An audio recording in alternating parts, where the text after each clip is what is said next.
সত্য কথা বলতে গিয়ে, সত্য প্রচার করতে গিয়ে আমরা চিন্তা করি না। আপনারা যারা আমাদের কালার করতে চান, চরিত্র নিয়ে নিন্দা করেন, বিভিন্ন সময় কথাবার্তারা কাটিং করি, আপনি জবাবদিহির আওতায় আসবেন আল্লাহর কাছে।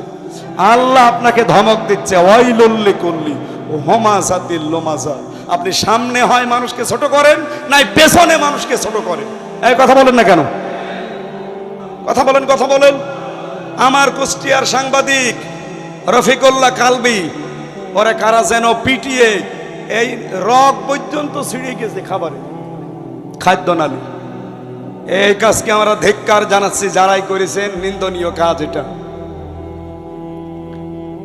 আপনি সত্য সংবাদগুলো, সত্য কথাগুলো, পৃথিবীতে কোরআন হাদিসের ওপর আর সত্য কথা আছে, এই কথাগুলো প্রচার করতে গিয়ে যে কষ্ট পোহান আপনি, যে যন্ত্রণা সহ্য করেন, এর জন্য আমি আল্লাহ আপনাকে নিরবিচ্ছিন্ন পুরস্কার দেব।